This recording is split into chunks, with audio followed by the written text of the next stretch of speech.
Hello gang, welcome to Alien Protocols. Wow, it has been an interesting evening already. I'm in the truck because we lost power in the main house, and we've got people over here CE5ing tonight. Julie, much love. Mwah, mwah. Nice to see you, Julie. Shambhala, great to see you, Shambhala. Nice to see you, gang. Much love to everyone. So, we've got some interesting things going on tonight. Hopefully, we will be able to maintain... Brandon, nice to see you, brother. Hopefully, we'll be able to maintain our live stream tonight. For a while, we had a really bad signal at the farm, and very weird night. I'll try and fill you guys in. So, we had our CE5 group, and basically we lost power. All of our electronics is acting really funky tonight. All of the electronics. Noberto, thank you for being here, Noberto. Thank you so much, brother. And so we lost power. Our phones are getting no signal tonight for some reason. It's not even really that overcast. And Holly, awesome, from Canada's West Coast. Thank you for joining us, Holly. And the CE5 was going very well tonight. We were seeing orbs in the woods. Mick Flyswatter, thank you, from Georgia. Thank you for joining us, brother. We appreciate it very much. Wendy from Houston, thank you for being here.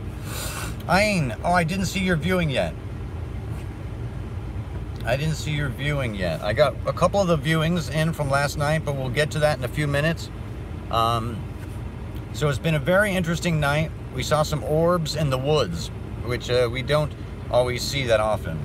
Brian, what's up, brother? So we're gonna have an interesting night, I have a feeling, tonight. Hopefully our power and our signal and everything will stay okay. So it's been a very weird night. Very weird electronics. Blue, thank you for joining us. So we'll see how well we're able to maintain the signal tonight.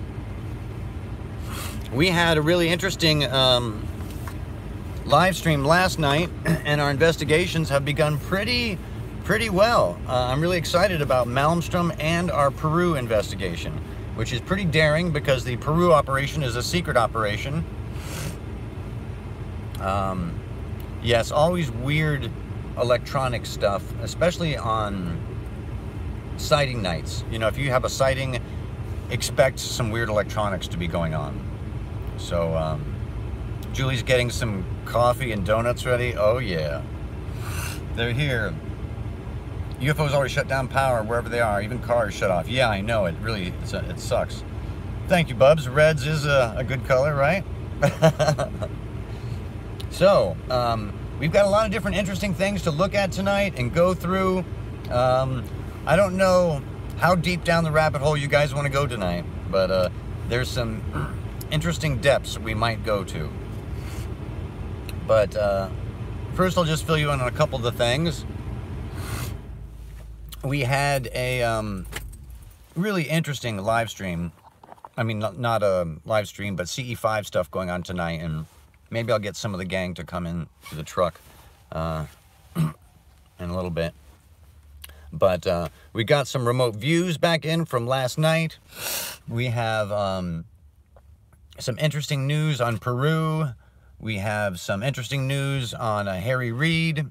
So we're making some progress, gang, and I think the notion of doing a live group UFO investigation is already proving to be a good idea, because we're getting new information coming forward. We're creating new and innovating new ideas and ways to get UFO information, and so I'm proud of us all coming together and doing this, and I appreciate all of your guys' time very much. I know your time is valuable, and this research is very valuable and very cool and very fun. So let's dive in, shall we, gang? Last night we had a lot of fun beginning our UFO investigation stuff. We started with Malmstrom, and let's take a little peek here at the what we were doing last night. put the computer over here. I'll change our view for a second. Okay, so this was what we were starting to do last night. I started some of the research on the local paper, and a lot of people tweeted Harry Reid. And we're going to look at some of those tweets in just a minute. And we're making some progress on this case. This is a stunning, stunning case, gang. It is really stunning to me that no other UFO channel is covering this Malmstrom case. And it is major. When ex-Senate Majority Leader Harry Reid mentions it, it's major. And the way he mentioned it was very, very interesting, wasn't it, gang? He was very cagey about how he chose to mention it. And for those of you who are new, I'll just try and catch you up to speed really quickly on the Malmstrom investigation. January 24th of this year, there was a UFO incident at the Malmstrom missile base. And those of you who are not familiar with Malmstrom, I'll pull it up on a computer here, and you can look at some images of the base itself. And it's not just a base. It's also surrounded by a whole bunch of missile facilities. There's about at least... No, it was January 24th, forever. It was January 24th of this year.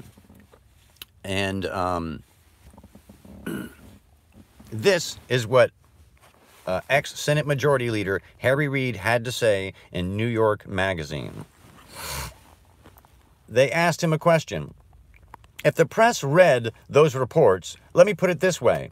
I saw you tweeted, we don't know the answers, but we have plenty of evidence to support asking the questions. To you, what's the most compelling evidence to support asking a question? And he responded by saying, read the reports.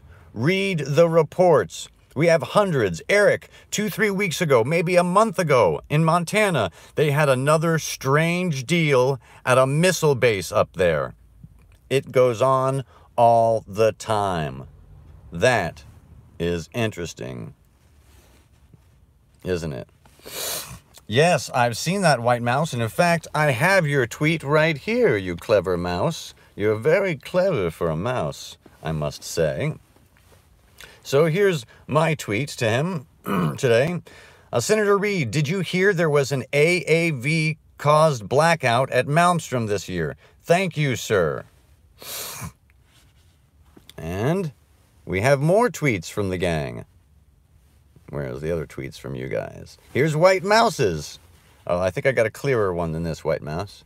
Let me see if I have a clearer one from White Mouse. White Mouse said, hey, Senator Reid, can you please expose the Malmstrom UFO blackout, please, with more details? Humans need this info so we can be better prepared in our lives and our grandchildren's futures. Very nice. KD777 asks for prayers. Let's see what's going on with KD777 for a second.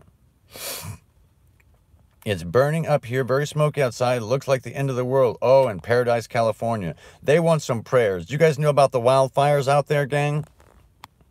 In Paradise, California, there's some very bad wildfires out there.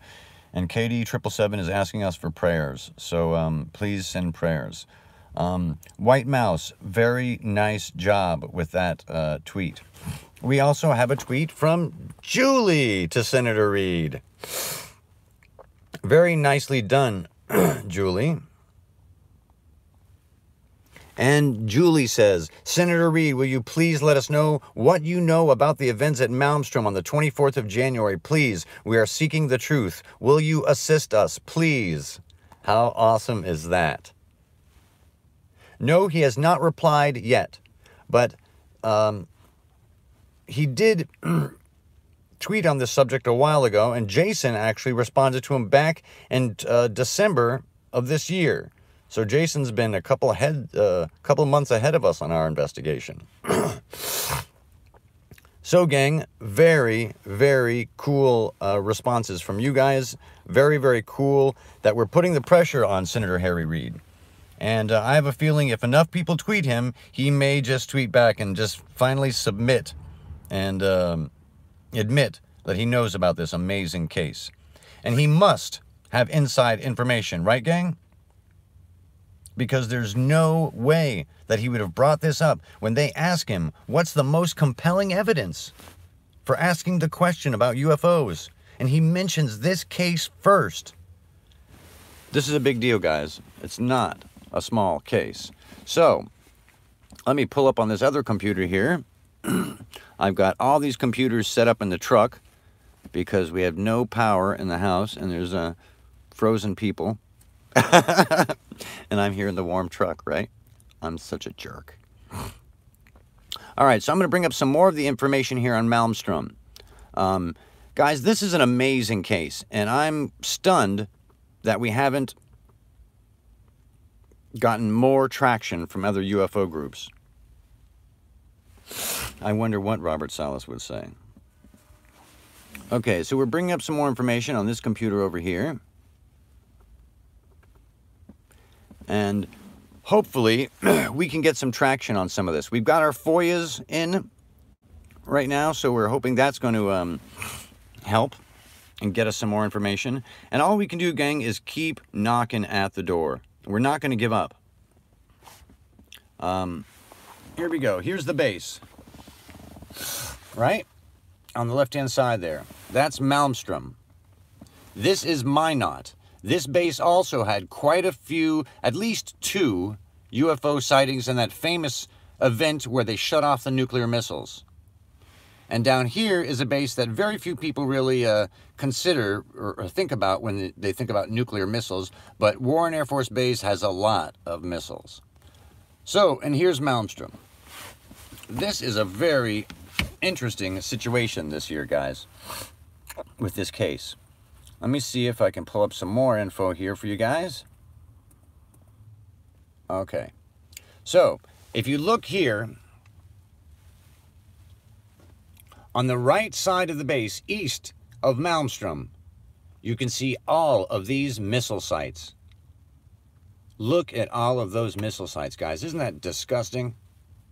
And that's just on the east side of Malmstrom. On the west side of Malmstrom, there are more of these darn missiles. So, that's obviously why our visitor friends are visiting these bases so frequently. It's not a coincidence. They're not trying to start a nuclear war. It's obvious they're trying to warn us about the dangers of these horrific, horrific weapons. Now, here are all the missile sites on the western side of Malmstrom Air Force Base.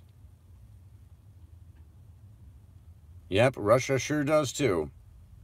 Alberto. I wonder, gang, if there was more than just a 10-minute blackout at the base. I wonder if there was a nuclear missile shutdown during this event. And I have a feeling that is why Senator Harry Reid knew about this case. Right? Now, this is what's in those missile silos, gang. This is a Minuteman III missile. This missile can go all the way across the world, around to the whole other side of the globe, and rain down pure hell. And each one of these missiles is not just one missile at the end. It's not just one nuclear weapon. There's a whole group of them. It's a MIRV, multiple independent reentry vehicles. And they separate in the atmosphere, and then they come down and boom, boom, boom, boom, boom, and blow up. Great, great devastation. Great, great devastation. So who's the real threat? The AAVs or us? I don't know, gang. Sometimes I wonder. So here's Malmstrom. And we've heard some pretty startling evidence that a half-an-acre UFO, black, circular. We've heard 2 different reports, circular and triangle, so we're trying to pin that down. It approached from the southeast of the base. There are witnesses. There's supposed to be radar contact, numerous military witnesses.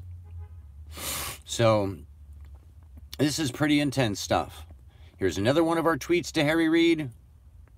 Here's our first remote viewing on it. And here are the just the real key cliff note points of this case. It's a major UFO case. There's numerous military witnesses. There's radar confirmation, major physical effects, a confirmed blackout. A blackout is a big deal for this case, guys. I think that makes this Malmstrom case really interesting. And of course, it was a massive craft. Let's talk about the massive craft for a second, guys. If you've watched the videos recently, you know that we've been speculating about craft size and what, if there's any correlation between craft size and their missions, right? The larger the craft, the more likely you would think they would have probes and other things like that inside of it. More smaller probes, more smaller UFOs. And you would think with a large UFO that the chances are increased that there would be occupants. Wouldn't you guys think? The larger the UFO, the greater the chance of occupants. So, I'm just having... it's so cold tonight, too. I can barely breathe. It's freezing out. So, this is what's at all those launch facilities. These wonderful little missiles. And here was our other remote viewing on it. And it basically said that the occupants of the UFOs were researchers, they're playing games, they're on a paternal mission. What does it say? That the ship was a kind of a black glass, but it was kind of a matte color. There were biologicals aboard. That it shut off a missile silos and freaked out the people at the above ground portion of the missile base. So that was an interesting remote viewing. We've got a few remote viewings on the Peru case as well that we're going to go over. So finally, another UFO organization picked up this story. And that was about 2 weeks ago. MUFON finally picks up this story. From January until now, it took them that long to pick up on this case. Isn't that amazing? This case happened January 24th, and look how long it took MUFON to do a story on it. Until the 23rd of October. Well... it does make me wonder the same thing, Holly, whether they're trying to prevent an accident. Maybe they knew something from the future and they went backwards in time to prevent something. That's an interesting idea, Blue, is local Craigslist. That is a really clever idea. Hey, Blue, why don't you do that? Blue, will you do that clever idea for us and do an ad or something in the local Craigslist? And see if anyone will come forward. That would be a very clever little notion. I really like that. And I'm going to put your name down here, Blue, under our follow-up stuff for Malmstrom.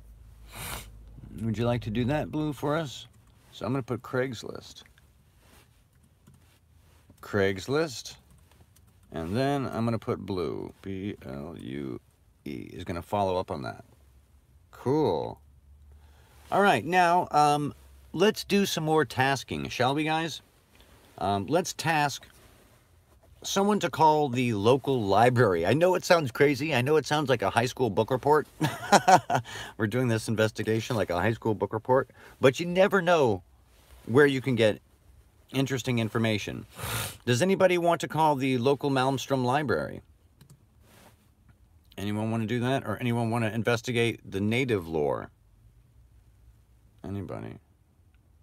I think so. I think you should, Blue. Ask the discussion board on Craigslist. Maybe there's a local Craigslist for that area.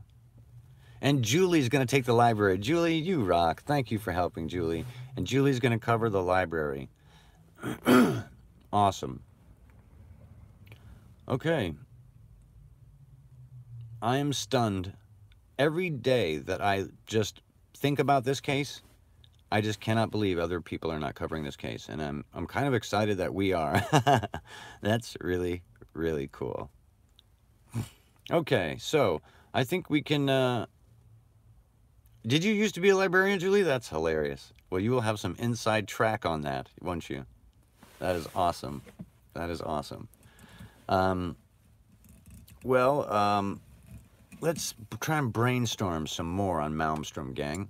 The tempo is going to be a little different than this on this live stream because we're doing an investigation together. We're brainstorming together. So the tempo is going to be a little different. And we're going to think about this stuff as a group. What other ways can we get information on this case? How else could we cleverly get more inside information on this January 24th Malmstrom case? We could call... You would think the local newspaper might have covered it. Interesting thoughts. Okay, well, we'll take a break from this for a second, and I'll show you guys something else I was thinking about showing you guys and talking to you guys about briefly in the middle of these two investigations, and that is A-ports. You guys know what A-ports are? The police reports, Bubs. That's an interesting idea. I wonder if there would be police reports for that incident. There might be police reports for the sighting. There might be 911 calls that night for other sightings. Any of the local flying clubs, that's a possibility as well. That's a really interesting idea. Also, too, guys, if later on, guys, you have an idea about something we should do for either of these cases, please email us, even if it's after the live stream. We want to make progress on these two cases. These are two fascinating UFO cases, and especially the second one we're getting into, Peru, is a secret case. So we really need to innovate and come up with some cool ideas to get some new information. All right, let's now, I'm going to take a little break between this and Peru, the next case, and just tell you guys about something that's kind of interesting. I'm not sure if it's a real phenomena or not. I'm highly suspicious that it is, and oftentimes I try to be skeptical about phenomena associated with all of this stuff. It's important to be skeptical. It's important to look at phenomena and everything from sightings to the associated phenomena with a skeptical, logical, practical mind. It's more important to know the facts rather than fantasies. And that should be the case with investigating UFOs and all of the associated phenomena. We have to be brave enough and bold enough to accept the truth, even if it's something we don't want to believe. So, there's something called A-ports. And A-ports are associated with UFOs, they're associated with spiritualism, they're associated with phenomena, and essentially, A-ports are when an object passes through another physical object or appears out of nowhere. And it can appear out of nowhere for a variety of reasons. It can be a spiritualist kind of event. In the past, there's been quite a few cases of... I'm going to turn on the truck here and get a little heat. It's getting cold. Sorry, I turn off the music here for a second.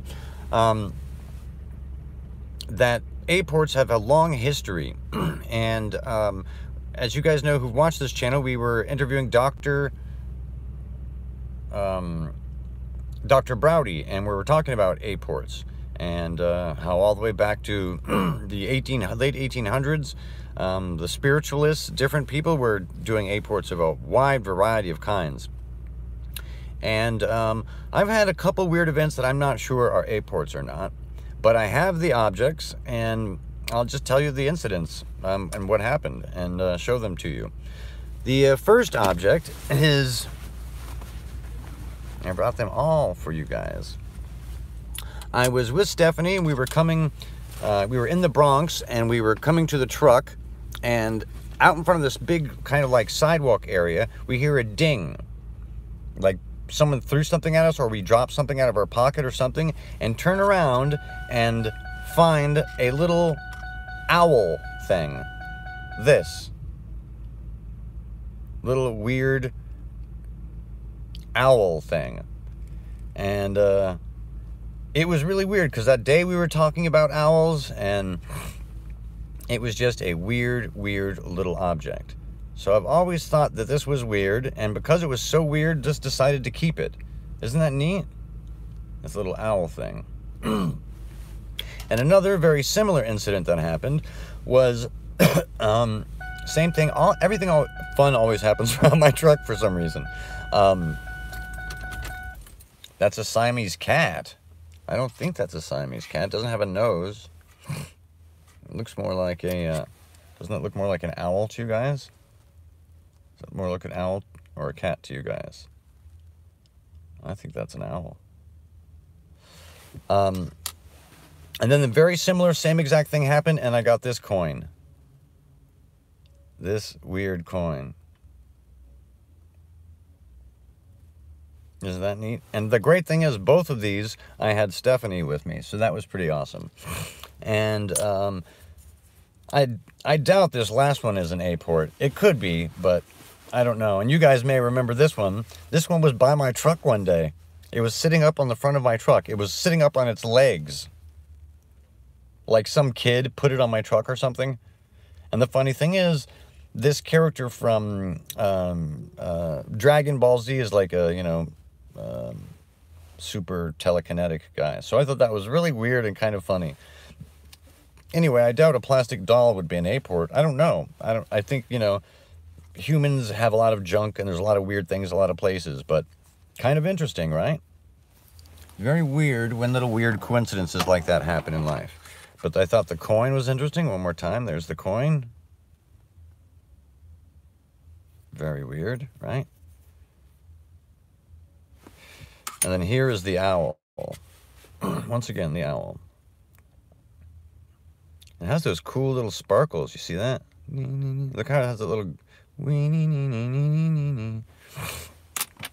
Anyway, that's the two little A-ports I thought I'd show you guys for fun. Pretty neat, right? Okay, now we're going to move on to Peru. And, gang, I think we're being very gutsy by investigating this Peru case. We have some advancements on this case as well. We've been doing the Google Earth search, and there's some interesting sites, and we're pulling together some pictures. I've been sent some pictures, screen caps by a few of you, and thank you guys for sending in those pictures. And in our next video, I'm going to show some of these sites and their locations for you guys, and we can try and determine if these are the radar sites and these laser sites that we are certain are in Peru.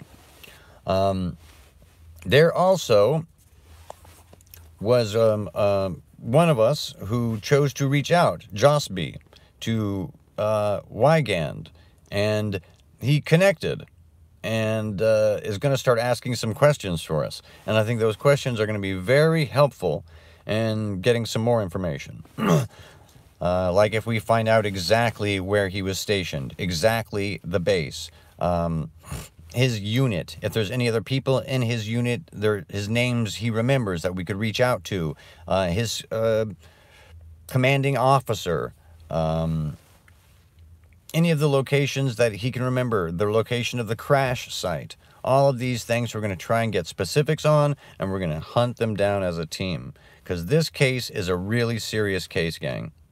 If everything we know about this case is true, it is stunning. Wygand, correct. He's the soldier who, those of you who don't know about this Peru case, let me fill you guys all in. All right, let me pull up the info here if I can for those of you who don't know about this Peru case. This Peru case is really, really stunning stuff. Apparently, let me switch the camera. Apparently, for quite a long time, UFOs have been coming in from the west coast here, traveling across the country and into the rainforest. And it has been happening for so long, so consistently, that the Peruvian government reached out to the United States to work together on this UFO issue. And they discovered that the UFOs were continuously traveling across the bottom of the country, really all over. UFOs in Peru are very different than they're taken here in the United States. It's almost very normal to them. Everyone believes in UFOs there. It's not weird like it is here. The government has embraced it. It's embraced by the schools. It's an open and an official investigation in Peru. So apparently there's a special unit there. There are these special radar sites. There's a recovery unit. The Department of Energy is there with the Air Force. And Zarstorm is saying there's a UFO base 100 miles off the coast. I would not be surprised. I would not be surprised at all. There was a recovered craft. Hollycat, the Malmstrom incident is January 24th. That's the date we have, January 24th of this year. So, back to Peru for a second. The further evidence we have is that at least one craft was recovered. And Wygand confirms this. He talks about this craft. I re-listened to his interview again today, and it really matches a lot of the other information that we have. This is an intense case, gang. If all of this information is true, this is a stunning case. A stunning case where the Department of Energy is involved, the CIA, the Marines, the Chinese. There are other countries involved. This is a very, very unusual operation. And if this operation is true, it says a bunch of things. It says that there is a global UFO understanding between the United States, China, and at one point, Russia was also involved.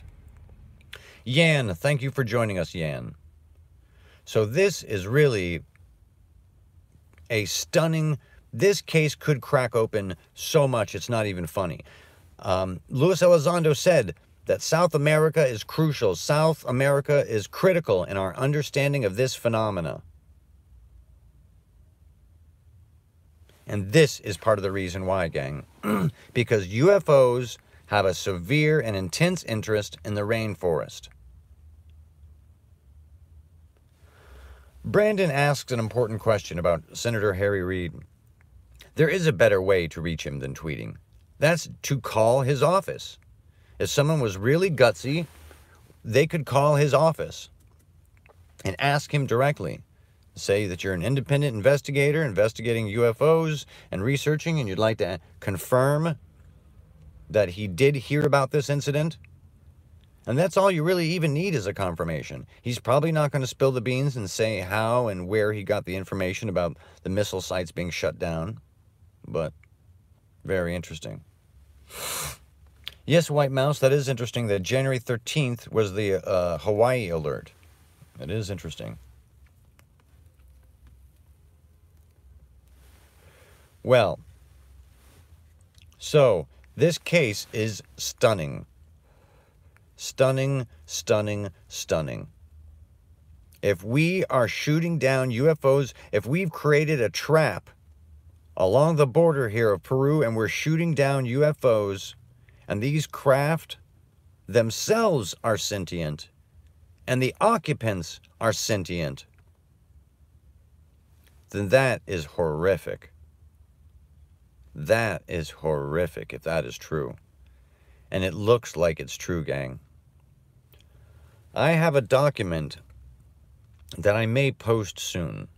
And I'm not certain of its authenticity, so I don't want to be used as a disinformation source, so I'm trying to get this document confirmed. But if this document is true, it is a solid piece of evidence about this Peru case. So, I agree, Zarstorm, that these craft are alive. Let's think about it for a second.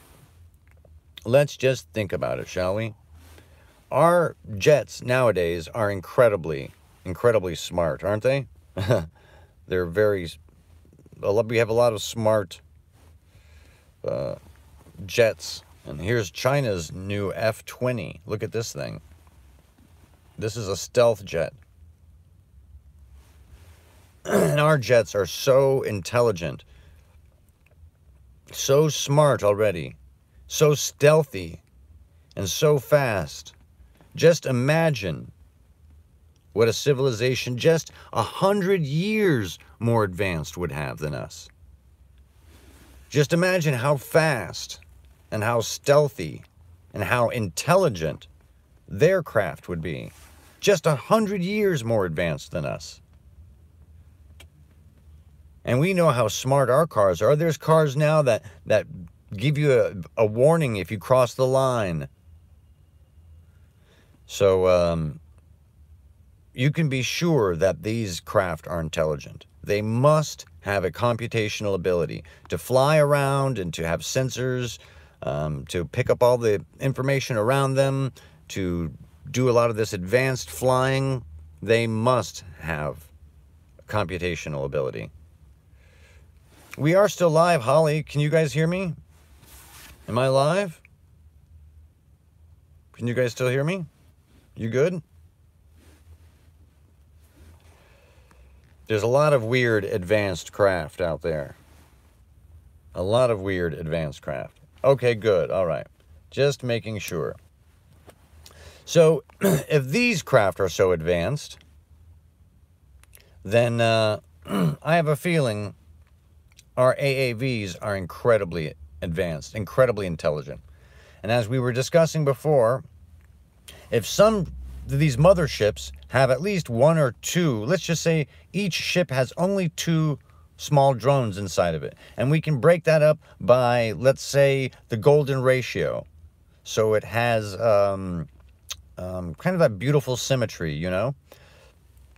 We did some predictions, and a 375-foot craft could have as many as 126 craft inside of it. If you consider nano craft. Now, it may sound ridiculous to say nano UFOs. A nano UFO sounds a little ridiculous, but it's not when you consider where we are with our technology. Technology now is pretty darn advanced. Our microprocessors are very advanced. I think you're right, MC Flyswatter. Even a small craft could be as big as a football field inside. We don't understand what they could understand. I agree, White Mouse, that fractals are the universe's kind of life pattern.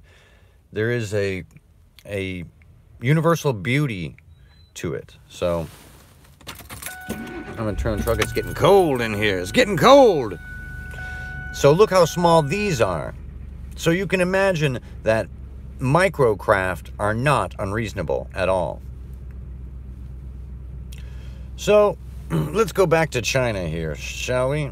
If China is involved in this operation, maybe we can find out some more information that way. This Peru case is intense, gang. It's very intense. And in fact, there may be people who don't want this information out. And I think we should not be afraid to do Freedom of Information Act requests. I doubt we'll get any responses, especially on a secret operation like this one. But we've got to try. We've got to try. Because this case, if it's true, is so horrific. And that these secret agencies have gone too far. They've gone way too far.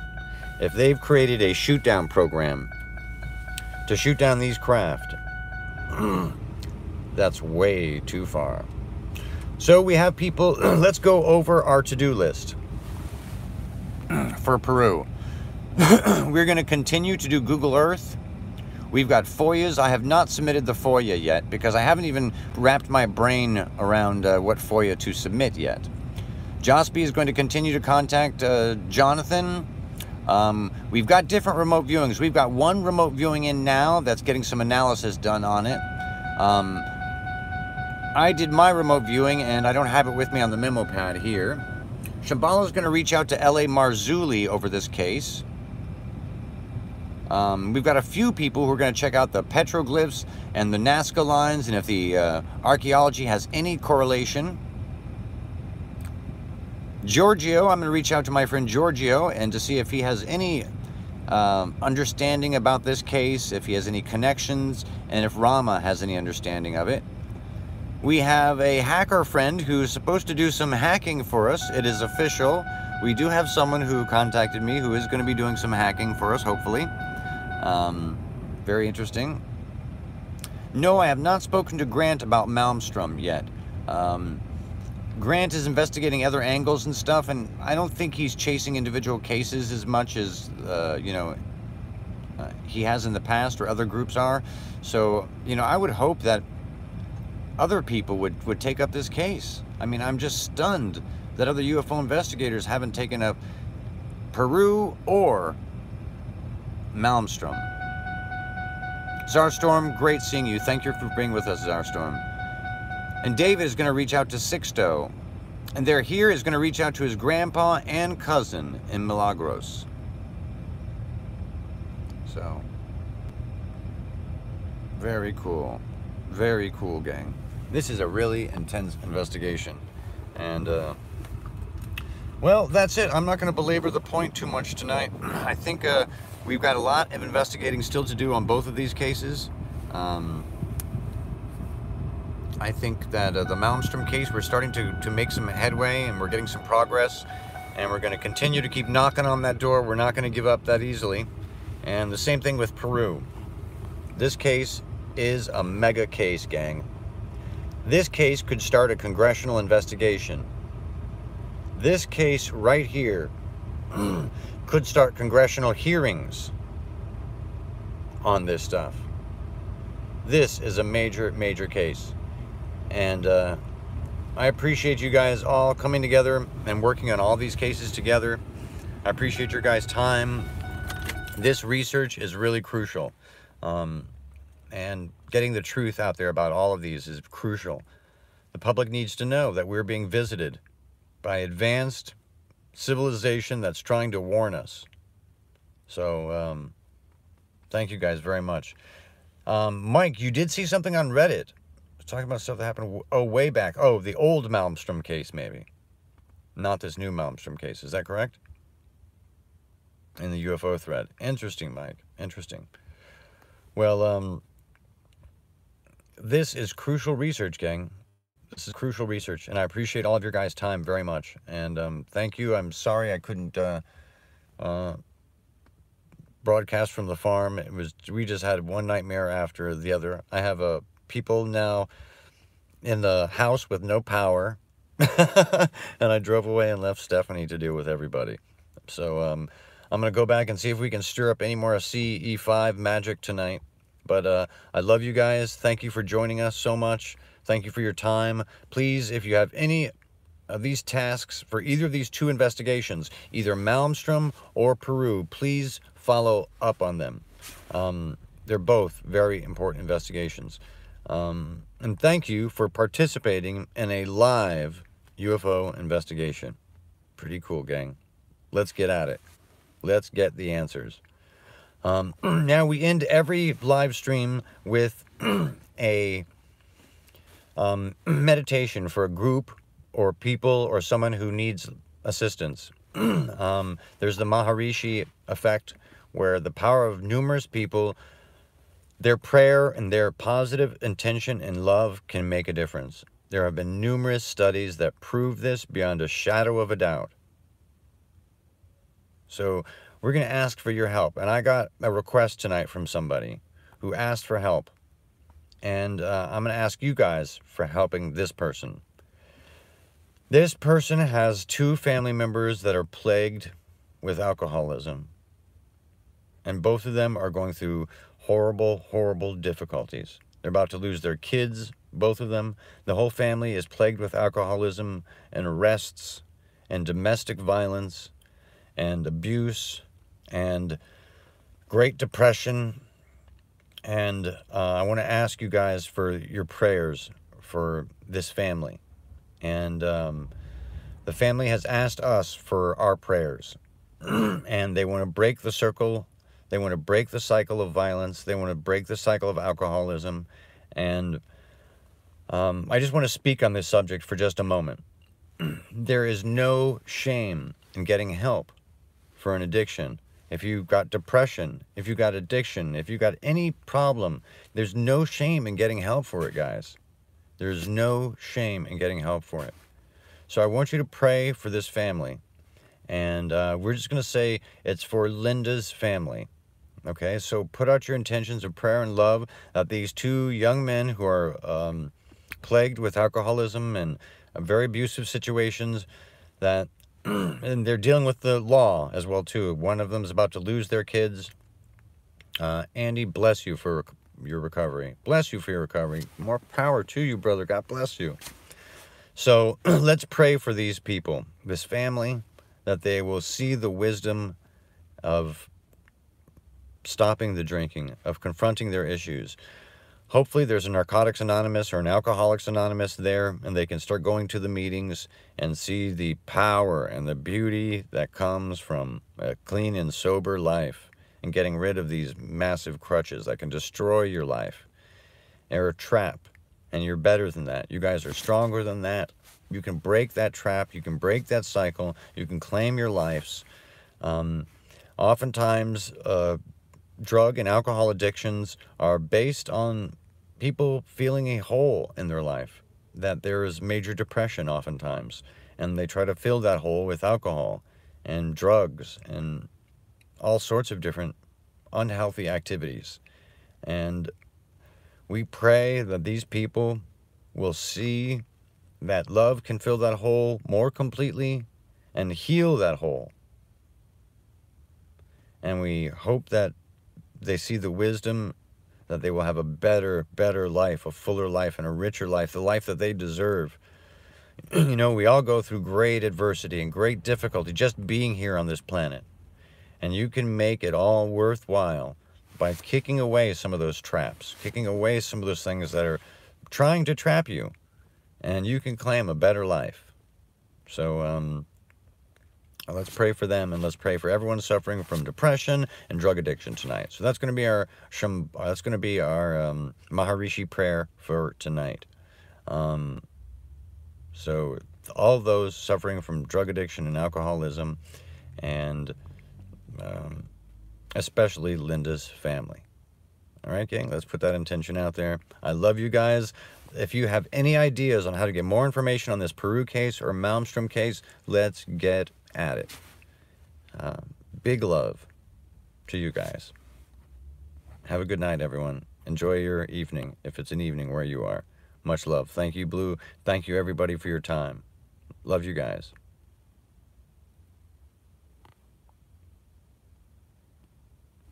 Love you guys. You might as well love big, because nothing else really matters, gang. Nothing else really matters. Really. I've been at a few deathbeds, more than I would have liked to have been at. And nobody ever says, gosh, I wish I had more money. They all say, I wish I had more love. Much love, gang.